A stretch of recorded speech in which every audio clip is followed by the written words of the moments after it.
주님과 같이 내 마음 만지는 분은 없네. 내 마음 만지 분은 없네. 오랜 세월 찾아 난 알았네. 내게 주밖에 아멘입니까? 네. 자, 그러면 오늘 하나님의 말씀 마가복음 3장 20절 21절 31절 35절 누가복음 7장 5절을 제가 한국어로 받들어 읽겠습니다. 집에 들어가시니 무리가 다시 모임으로 식사할 겨를도 없는지라. 예수의 친족들이 듣고 그를 붙들러 나오니 이는 그가 미쳤다 하밀러라. 그때 예수의 어머니와 동생들이 와서 밖에 서서 사람을 보내어 예수를 부르니 무리가 예수를 둘러 앉았다가 여짜오되 보소서 당신의 어머니와 동생들과 누이들이 밖에서 찾나이다. 대답하시되 누가 내 어머니며 동생들이냐 하시고 둘러앉은 자들을 보시며 이르시되 내 어머니와 내 동생들을 보라. 누구든지 하나님의 뜻대로 행하는 자가 내 형제요 자매요 어머니이니라. 요한복음 7장 5절입니다. 이는 그 형제들까지도 예수를 믿지 아니함일러라. 아멘. 이것은 살아계신 하나님의 말씀입니다. 다시 한번 오늘 함께 참여하신 여러분들을 주님의 이름으로 사랑하고 또 환영합니다. 예, 여러분 오늘 정말 예배에 나오시기를 참여하시기를 너무너무 잘하셨습니다. 혹시 여러분들은 가족이나 또 가까운 이런 사람들에게 외면을 당한 그런 경험이 있으십니까? 특히 우리가 신앙생활 하는데 이 가족에 지지가 없다면 얼마나 신앙생활이 외롭겠습니까? 야, 왜 너는 그렇게 교회 열심히냐? 너는 왜 교회밖에 모르냐? 예수가 밥 먹여주냐? 이런 얘기를 혹시 들어보셨습니까? 혹시 이런 얘기를 들어보신 분들은 손을 속으로만 한번 들어주시길 바랍니다. 이게 농담처럼 들릴 수도 있지만 이런 얘기를 들으면요 마음 깊은 곳에 상처가 생깁니다. 여러분 정말 가족이란 존재는 정말 특별한 존재잖아요. 특별히 우리처럼 고국을 떠나서 이런 이국 땅에서 새로운 삶을 시작하는 우리들은 더욱 그렇습니다. 가족은 힘들 때 위로해주고 또 함께 기뻐도 해주고 우리 삶의 든든한 뒷받침, 울타리가 되어주지 않습니까? 근데 가족들이 지지해주기는커녕 오히려 신앙 때문에 상처 주는 그러한 말을 들을 때 여러분 지금이 사순절 기간입니다. 사순절 기간은 예수님의 고난과 또 십자가의 길을 깊이 묵상하는 시간이죠.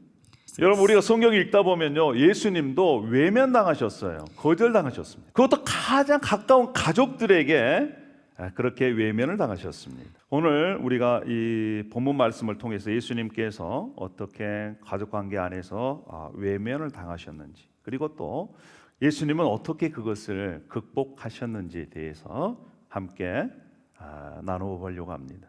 그래서 이 사순절 기간에 예수님의 마음을 예수님이 경험했던 그것들을 우리도 함께 공유하면서 우리의 삶 가운데 그것들을 적용하는 의미 있는 시간이 되기를 바랍니다. 여러분 예수님도요 가족들에게 외면을 당하셨습니다. 마가복음 3장 20절 21절 제가 다시 한번 읽겠습니다. 집에 들어가시니 무리가 다시 모임으로 식사할 겨를도 없는지라. 예수의 친족들이 듣고 그를 붙들려 나오니 이는 그가 미쳤다 하밀러라. 자, 여러분 이 장면을 상상해 보십시오. 예수님께서 이 공생애를 시작하시고 나서 많은 기적들을 일으키셨습니다. 하나님의 나라를 전파하셨습니다. 그래서 많은 사람들이 몰려들었기 때문에 식사할 시간조차도 없었습니다. 그런데 이러한 모습을 보고 가족들은 어떻게 반응했습니까? 예수님을 보고 미쳤다는 거예요. 이게 헬라어로 엑소스테라고 하는 그러한 단어인데요. 정신이 나갔다는 거예요. 여러분, 예수님의 가족들이 예수님을 보고 정말 미쳤다, 정신이 나갔다, 돌았다 이렇게 얘기하는 거 정말 충격적이지 않습니까? 자, 마가복음 3장 31절도 이렇게 말씀합니다. 그때 예수의 어머니와 동생들이 와서 밖에 서서 사람을 보내어 예수를 부르니 무리가 예수를 둘러 앉았다가 여짜오되 보소서 당신의 어머니와 동생들과 누이들이 밖에서 찾나이다. 이렇게 얘기를 합니다. 예수님의 가족들이 예수님을 만나러 왔어요. 그런데 들어오지 않습니다. 밖에 서 있었어요. 예수님께서 전파하시는 그 천국 말씀을 들으려고 하지도 않고 밖에 서서 들어오려고 하지 않습니다. 그리고 예수님을 불러내요. 그러나 예수님께서 하시는 사역에 대해서 관심이 없습니다. 지금 그것을 중단하고 나와서 우리를 만나라 이렇게 얘기를 합니다. 제가 아는 한 형제가 있습니다. 그는 믿지 않는 가정에서 이렇게 자라다가 고등학교 시절에 예수님을 만났습니다. 그 신앙생활을 시작하면서 매일 교회 나가는 거예요. 학교 가는 것보다 교회 가는 것을 더 좋아합니다. 여러분, 그것을 본 믿지 않는 부모님들이 어떻게 생각했을까요? 야, 너 공부는 언제 하냐? 너 정말 교회에 빠져가지고 제정신이 아니다. 이렇게 얘기합니다. 그리고 그에게 네가 교회에 미쳤구나 이런 얘기를 해요. 갈등이 계속해서 일어났습니다. 토요일날 일요일날은 가족들이 함께 놀러 가고 싶은데 그 친구만 빠지는 거예요. 그 다음부터는 그 친구는 가족에서 제외되어 있습니다. 너는 교회나 가라. 우리는 놀러 가겠다. 이러한 어려움을 당한 그 친구의 모습을 옆에서 지켜봤습니다. 혹시 여러분 중에 신앙 때문에 가족들에게 오해받고 또 거절당한, 외면당한 그런 분들 계십니까? 혹시 이 배우자와 종교적인 그 차이 때문에 갈등을 겪고 있지는 않으신지요? 신앙 때문에 또 가족 모임에서 이렇게 소외된 적은 없으십니까? 우리가 낯선 이국 땅에 이민자로 살기도 힘든데 신앙 때문에 또 가족들하고 갈등을 이렇게 겪는 것, 이것도 정말 힘든 일입니다. 그러나 예수님께서도 가족의 오해 속에 이러한 어려움을 겪으셨습니다. 여러분, 믿지 않는 가족들로부터 우리가 이러한 어려움을 겪지 않는다면 우리 신앙을 점검해 봐야 돼요. 내가 예수님을 제대로 믿고 있는가? 여러분, 두 가지 방향으로 생각할 수 있습니다. 하나는 예수님을 너무 잘 믿어가지고 자신이 예수처럼 변해서 다른 우리 믿지 않는 가족들이 야, 그래 괜찮다 이렇게 수용해 주는 경우가 있어요. 근데 다른 한편으로는요, 예수님을 믿지 않는 가족들이 우리를 볼 때 믿는 거나 믿지 않은 거나 그냥 뭐 별반 차이가 없다, 이렇게 생각할 수도 있습니다. 그런데 여러분, 우리가 예수님을 제대로 믿고 따를 때에 믿지 않는 가족들과 갈등이 일어날 수 있다는 사실을 우리가 알아야 합니다. 왜 그럴까요? When you believe in Jesus. 그것은 바로 예수님의 가족들이 믿음이 없어서 그래요. 요한복음 7장 3절에 이렇게 말씀합니다. 형제들이 예수께 이르되 당신이 행하는 일을 제자들도 보게 여기를 떠나 유대로 가소서. 스스로 나타내기를 구하면서 묻혀서 일하는 사람이 없나이다. 이 일을 행하려 하거든 자신을 세상에 나타내게 하니 이는 그 형제들까지도 예수를 믿지 아니함이로라 라고 말씀을 합니다. 여러분, 이 구절에서 우리는 예수님과 또 예수님의 이 형제들과의 관계, 복잡한 관계를 볼 수가 있습니다. 예수님에게는요, 여러 명의 육신의 형제들이 있었습니다. 야고보, 요셉, 유다, 시몬, 이러한 형제들이 있었다고 마가복음에는 기록하고 있습니다. 그들은 예수님을 가장 가까이에서 봤습니다. 그럼에도 불구하고 예수님을 메사야, 구원자로 이렇게 받아들이지 못했습니다. 당신이 정말 대단하다면 여기 갈릴리 작은 마을에서 숨어 지내지 말고 유대로 가서 더 넓은 곳, 큰 도시로 가서 당신의 능력을 보여주소서, 보여줘, 이렇게 얘기하는 거예요. 자, 5절에 그 형제들까지도 예수를 믿지 아니함일러라 라고 하는 표현을 보십시다. 여기에서 그 형제들까지도 라고 표현을 합니다. 예수님의 가장 가까운 가족조차도 예수님을 믿지 않았어요. 그러한 예수님 얼마나 외로웠겠습니까? 여러분, 그때 당시에는요, 유대인들이 예수님을 죽이려 했던 위험한 시기예요. 근데 형제들은 그 사실을 알면서도 좀 어디로 가라는 거예요? 유대로 가라는 것입니다. 예수님의 안전 이런 것조차는 걱정하지 않아요. 그때 당시에 예수님께서는 가장 가까운 가족으로부터 불신 또 조롱 이런 것들을 당했습니다. 여러분 어떻습니까? 여러분들은 혹시 이민 오기 전에 혹은 또 국제 결혼하시기 전에 가족들 반대, 유학, 또 미국까지 가서 유학해야 되냐? 뭐 이러한 얘기 듣지 않으셨어요? 왜 그렇게 먼 나라까지 가서 고생하냐? 저도 이렇게 주위에서 한국을 떠나오기 전에 말렸습니다. 여기도 할 일이 많고 여기도 얼마든지 할 수 있는데 굳이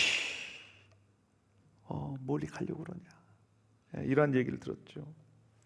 그런데 여러분 기억하실 것은 여러분의 이 자리, 하나님을 예배하는 자리에 앉아 있다는 그 자체가 하나님께서 저와 여러분을 인도하셨다라고 하는 증거입니다. 여러분들은 우리의 신앙을 이해하지 못하고 가족들이 조롱할 때 또 어떻게 반응을 합니까? 그런데 예수님을 보십시오. 예수님은요 절대 감정적으로 대응하지 않았습니다. 그 조롱에 언쟁으로 맞서기보다는 그들을 품어주고 기다림, 그것을 통해서 그들의 변화를 기대했습니다.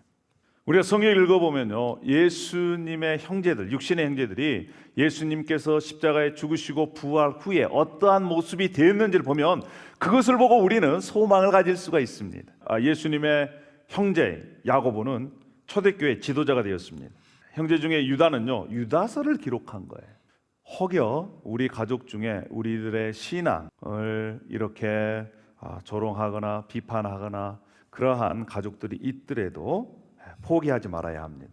예수님께서 그 형제들을 보고 인내하셨듯이 우리를 보고 인내하셨듯이 우리도 예수님의 능력으로 인내로 사랑으로 기다렸으면 좋겠습니다. 이국 땅에서 이민 오신 분들 또 국제 결혼하신 분들 유학생들이 고국에 사랑하는 또 이 미국에 있지만 타주에 또 같이 살지만 예수님을 믿지 않는 그 가족들을 위해서 기도하는 그 모습 하나님께서 얼마나 아름답게 보실까요? 그러면 예수님께서는 이러한 가족들의 외면, 거절을 어떻게 극복하셨을까요?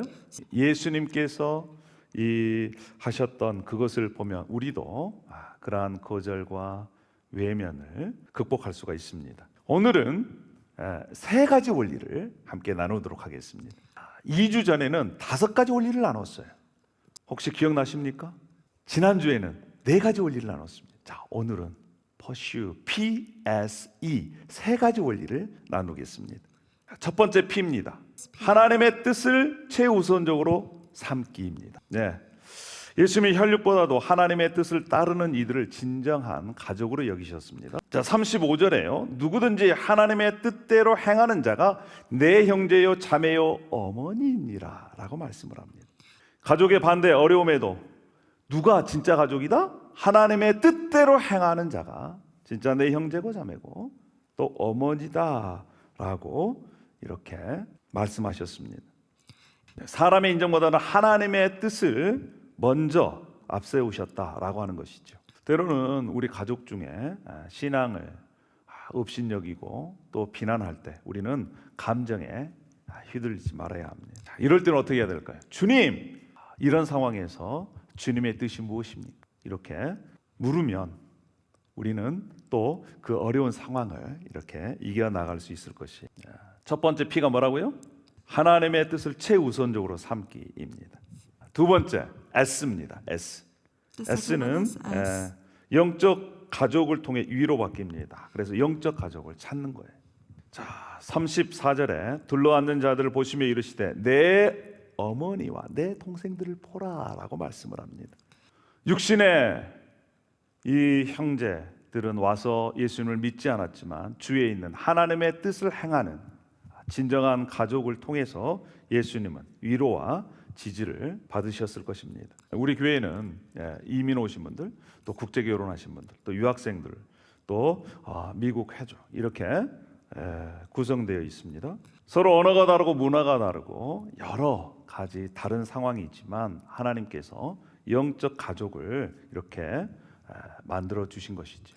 여러분, 때로는 우리의 육신의 가족들에게 상처를 받더라도 하나님께서 허락하신 영적인 가족을 통해서 우리가 위로하고 위로받는 그러한 관계로 계속해서 성장해 가기를 바랍니다. 분명히 하나님께서 말씀하십니다. 우리를 하나님의 권속, 가족이다라고 말씀하세요. 그래서 여러분, 기억해야 될 게 있습니다. 우리가 육신의 이 가족들에게 신앙 때문에 어려운데 영적인 가족으로부터 어려움을 당하면 더 이상 퇴로가 없어요. 더 큰 충격을 받는다는 얘기입니다. 그래서 그래서 우리 교회 같은 경우는요, 이민 오신 분, 국제 결혼하신 분, 또 유학생, 또 영어 회중 다양한 이러한 구성원으로 이루어졌기 때문에 더욱 특별히 우리가 상대방의 처지를 이해하고 서로 위로해주고 섬겨주는 것, 그것을 통해서 우리는 계속적으로 예수님을 닮아가는 그러한 성숙을 맛보게 되는 것이지요. 마지막 세 번째는요, 이입니다. 이. 가족의 변화를 인내하며 기대하는 것입니다.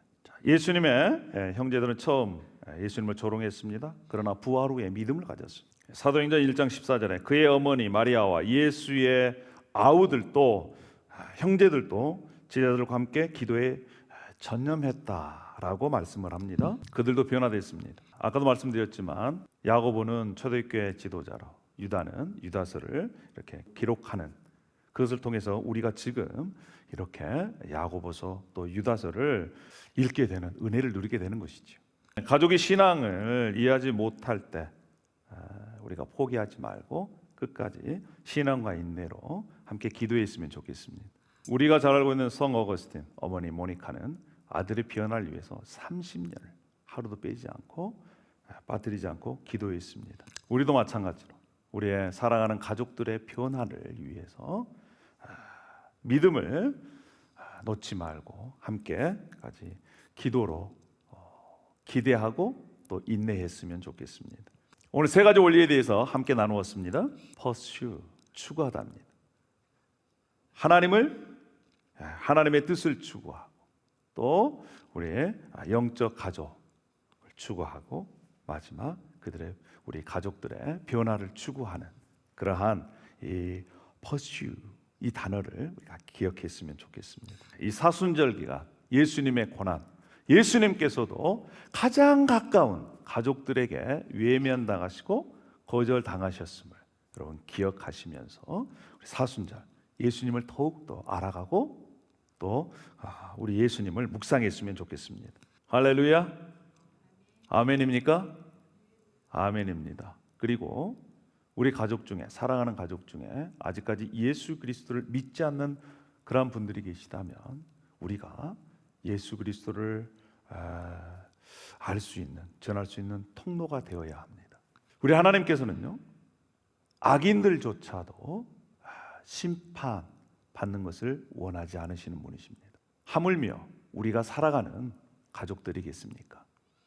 우리 가족을 위해 기도하는 그러한 사순절 기간이 되었으면 좋겠습니다. 기도하겠습니다. 하나님 아버지, 감사합니다. 오늘 말씀을 통해서 예수님께서도 가장 가까운 가족들에게 외면당하시고 거절당하셨음을 우리가 보게 해주셔서 감사합니다. 신앙 때문에 어려움을 겪고 있는 이들이 있다면 하나님께서 위로해 주시고 또 소망을 주시옵소서. 그리고 우리 사랑하는 가족들 중에 아직까지 예수 그리스도를 믿지 않는 이들이 있다면 그들을 위해서 예수님의 제자들, 예수님의 이 형제들도 예수님의 제자가 되었듯이 변화를 꿈꾸며 기대하며 기도할 수 있게 해 주시옵소서. 뿐만 아니라 우리 교회가 다양한 지체들로 구성되어 있습니다. 특별히 하나님께서 허락하신 이 영적 가족 안에 주님의 진정한 위로와 뿐만 아니라 하나님의 뜻이 이루어질 수 있도록 인도하여 주시옵소서. 감사함 예수님의 이름으로 기도합니다. 아멘.